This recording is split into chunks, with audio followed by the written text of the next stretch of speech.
नमस्ते बच्चों, मैं सपना जैन आपको क्लास 8 हिंदी का पाठ 9 पढ़ाने वाली हूँ, जिसका शीर्षक है कबीर की साखियाँ। तो चलिए शुरू करते हैं। कबीर की साखियाँ। जाति न पूछो सादगी, पूछ लीजिए ज्ञान। मूल करो तलवार का, पड़ा रहने दो म्यान। आवत कारी एक है, उलटत होई अनेक। कहे कबीर नहीं उलटी, वही एक की। माला तो कर में फिरे, जीव फिरे मुख माय। मनुआ तो नहुन से फिरे, यह तो सुमरन नाय। कबीर घास ना निंदिए, जो पाँव तली होय। उड़ी पड़े जब आँख में, घरी दुहेली होय। जग में वैरी कोई नहीं, जो मन शीतल होय। यहाँ पाको डार दे, दया करे सब कोय। अब यहाँ पर जो कबीरदास जी की साखियाँ का सबसे पहले अर्थ समझिए। साखियों का मतलब होता है साक्षी, जिससे कोई साक्ष्य मिले, सबूत मिले, तो उनको बोलते साखियाँ। तो यहाँ पे कबीरदास जी ने दोहों के माध्यम से जो साक्ष्य है, सबूत है, उनको ही बताया है। सबसे पहला दोहा है आपका, जाति न पूछो सादगी, पूछ लीजिए ज्ञान। मूल करो तलवार का, पड़ा रहें दो म्यान। यहाँ पर महत्व का, गुण का बताया है। जाति से कोई मतलब नहीं होता। यदि मान लो किसी व्यक्ति के अंदर या किसी साधु के अंदर ज्ञान है, तो उसकी जाति नहीं पूछनी चाहिए कि आप किस जाति के हो या किस वंश के हो, किस कुल के हो। तो इस प्रकार से आपको उससे नहीं पूछना चाहिए, बल्कि उसका जो ज्ञान है, जो उसने ज्ञान अर्जित किया है, उस ज्ञान से उस व्यक्ति की पहचान करनी चाहिए, उस साधु की पहचान करनी चाहिए। क्योंकि साधु जो लोग होते हैं, संत होते हैं, उनकी कोई जाति नहीं होती, उनका ज्ञान ही महत्व रखता है। फिर कह रहे हैं कि मूल करो तलवार का, पड़ा रहें दो म्यान। मतलब तलवार का हमें मूल करना चाहिए, जिसमें हम तलवार रखते हैं, जो म्यान है, उसका हमें महत्व नहीं जानना चाहिए, बल्कि किसके महत्व को जानना चाहिए? तलवार के महत्व को जानना चाहिए, और तलवार का ही मूल भाव करना चाहिए, ना कि म्यान का, कि म्यान अच्छी है कि नहीं। ऐसे ही ज्ञान का ही हमें महत्व समझना चाहिए, ना कि साधु की जाति का, कुल का। अगला है, आवत गारी एक है, उल्टत होई अनेक। कहे कबीर नहीं उलटिए, वही एक की एक। मतलब यहाँ पर ये बता रहे हैं कि यदि हम किसी को गाली देते हैं या कोई हमें गाली देता है, तो जैसे हमने मान लो आपको कोई गाली दी और आपने उस गाली का उत्तर दे दिया, तो वही गाली क्या है? एक की अनेक हो जाएंगी। जैसे मैंने आपसे कुत्ता बोला, आपने कुतिया बोला, तो ऐसे करते करते वो गालियाँ बढ़ती जाएंगी। परंतु मैंने आपसे कुत्ता बोला और आपने कोई रिस्पॉन्स नहीं दिया, तो गाली क्या है? एक की एक रहेगी। तो कहे कबीर नहीं लौटिए, कबीरदास जी कहते हैं कि उस गाली का हमें प्रत्युत्तर नहीं देना चाहिए। तो वह जो गाली एक थी, वह एक की एक ही रहेगी, मतलब उसकी बहुत सारी गालियाँ नहीं बनेगी। ऐसे किसी ने हमें भला बुरा कहा, तो हमें सामने वाले को भी भला बुरा नहीं कहना चाहिए, क्योंकि हम भला बुरा कहते हैं तो वो बात बहुत ज़्यादा बढ़ जाती है। और यदि मान लो किसी ने बोल दिया और हमने किसी बात का उत्तर ही नहीं दिया, तो वो बात एक की एक रह जाएगी। अब अगला है कि माला तो कर में फिरे, जीभ फिरे मुख माई। मनुआ तो दस दिशि फिरे, यह तो सुमरन नाई। यहाँ पे ईश्वर का सुमरण अर्थात स्मरण करते हुए कबीरदास जी कहते हैं कि कई लोग क्या करते हैं, माला हाथ में ले लेते कर, मतलब हाथ में ले करके और फेरते रहते हैं, और उनकी जो जीभ होती है वह क्या है, मुख में फिरती रहती है। परंतु कबीरदास जी कहते हैं कि यह जो तुम्हारा मन है वह तो क्या है, दसों दिशा दहु मतलब दसों दिशाओं में घूम रहा है, तो यह तो ईश्वर का सच्चा स्मरण नहीं है, यह ईश्वर का सही नाम लेना नहीं है। यदि तुम ईश्वर का नाम ले रहे हो तो तुम्हें क्या करना चाहिए, मन वचन काय तीनों से ही अच्छी प्रकार से लेना चाहिए। आपका मन भी नहीं घूमना चाहिए, आपके वचन भी नहीं इधर उधर होना चाहिए, और आपका जो शरीर है वह भी इधर उधर नहीं जाना चाहिए, बल्कि तीनों को एकाग्र करके ही ईश्वर का नाम लेना चाहिए। वही तुम्हारी क्या है, सच्चा ईश्वर का नाम लेना है, सही ईश्वर को याद करना है। कबीर घास न नींदिए जो पाँव तली हुई, उड़ी पड़े जब आँख में घड़ी दुहेरी हुई। यहाँ पे कबीरदास जी कह रहे हैं कि हमें किसी तुच्छ वस्तु को या तुच्छ व्यक्ति को तुच्छ नहीं समझना चाहिए। तो यहाँ पे इसी को समझाने के लिए उन्होंने घास का उदाहरण दिया है कि हमें कभी भी घास का जो तिनका होता है उसको तुच्छ समझ के उसको पैर के नीचे नहीं दबाना चाहिए, जो पाँव तली हो, जो कि हमारे पैरों के नीचे होती है।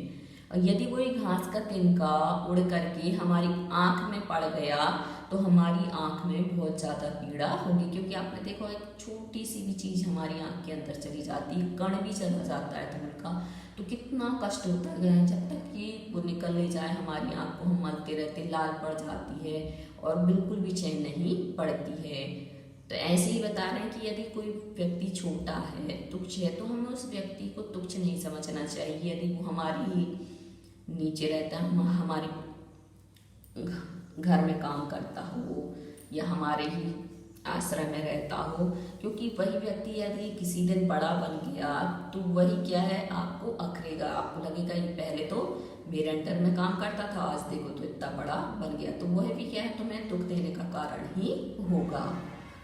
आगे है, जग में बैरी कोई नहीं जो मन शीतल हो, या आपा को डारी दे दया करे सब कोई।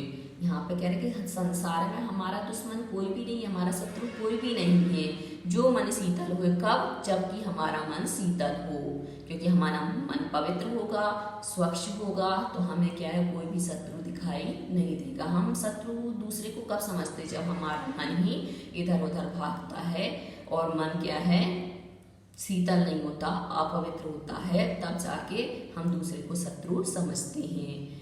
फिर कह रहे हैं, या आपा को डाली दे दया करे सब कोई, मतलब तुम अपने अहंकार को छोड़ दो तो सभी लोग क्या है, तुम पर दया करेंगे और तुम क्या है, सभी लोगों पर दया करोगे।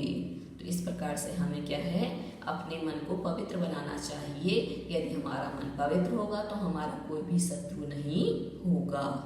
अब आते हैं अगले प्रश्न पर। अगले प्रश्न में हम देखेंगे प्रश्न अभ्यास से प्रश्न। सबसे पहला प्रश्न हम देखेंगे पाठ से, जो हमने अभी पाठ पढ़ा है, इस पाठ से हम देखेंगे कि पहला प्रश्न क्या है कि तलवार का महत्व होता है म्यान का नहीं, उक्त उदाहरण से कवि क्या कहना चाहते हैं स्पष्ट कीजिए।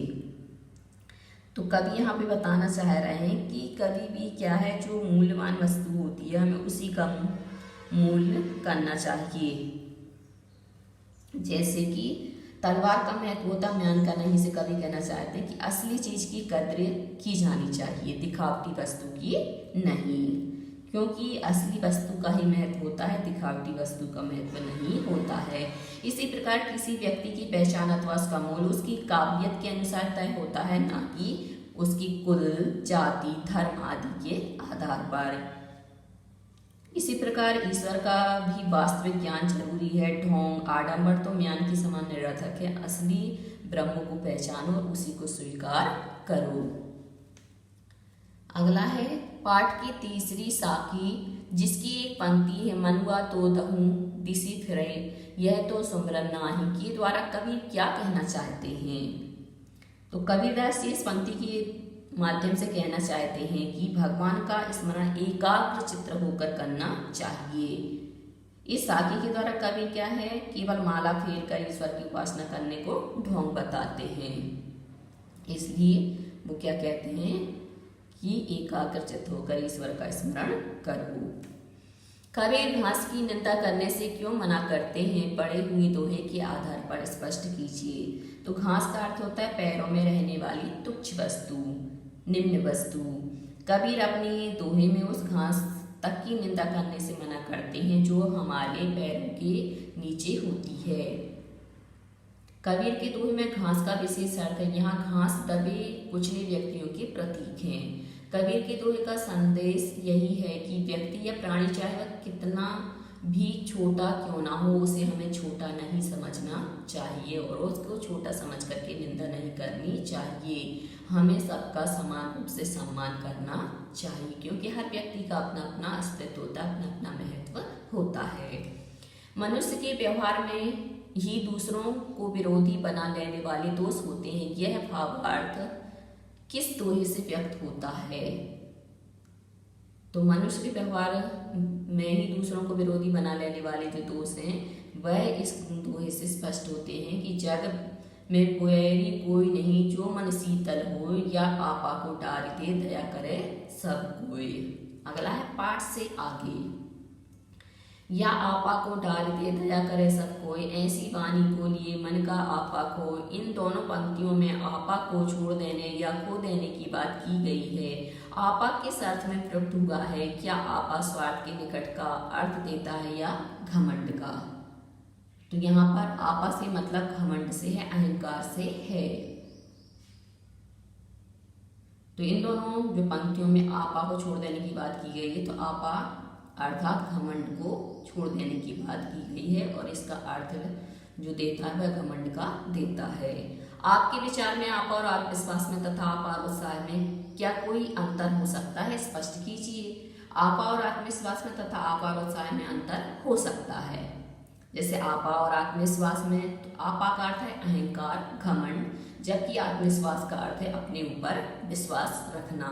ऐसे ही आपा और उत्साह में, तो आपा का अर्थ है अहंकार, घमंड, जबकि उत्साह का अर्थ है किसी काम को करने का जोश।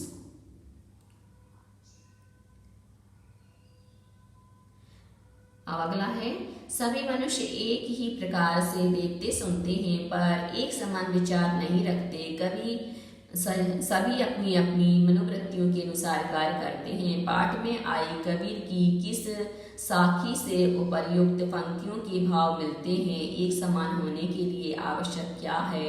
लिखिए।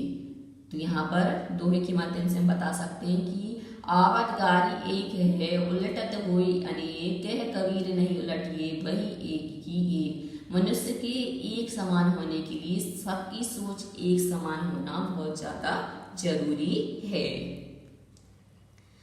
कबीर के दोहों को साखी क्यों कहा जाता है? ज्ञात कीजिए।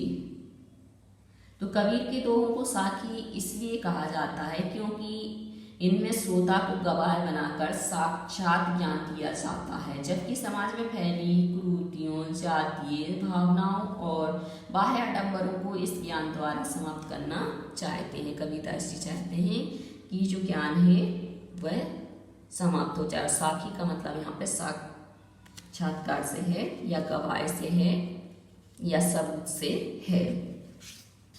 अब है भाषा की बात। बोलचाल की क्षेत्रीय विशेषताओं के कारण शब्दों के उच्चारण में परिवर्तन होता है। जैसे वाणी शब्द वाणी बन जाता है, मन में मनवा, मन से मनवा, मनवा आदि हो जाता है। उच्चारण के परिवर्तन से वर्तनी भी बदल जाती है। नीचे कुछ शब्द दिए जा रहे हैं, उनका वह रूप लिखिए जिससे आपका परिचय हो।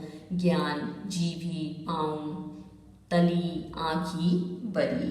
तो यहाँ पे ज्ञान का हो जाएगा ज्ञान, जीवी का जीभ, पाँव का पाँव, तली का तले, आँखी मतलब आँख, वरी अर्थात बड़ी। तो बच्चों आज के लिए सिर्फ इतना ही। यदि आपको हमारा ये वीडियो पसंद आया है तो लाइक कीजिए, शेयर कीजिए, सब्सक्राइब कीजिए तथा इस पाठ से संबंधित कोई भी प्रश्न है तो नीचे कमेंट्स में पूछ लीजिए। धन्यवाद।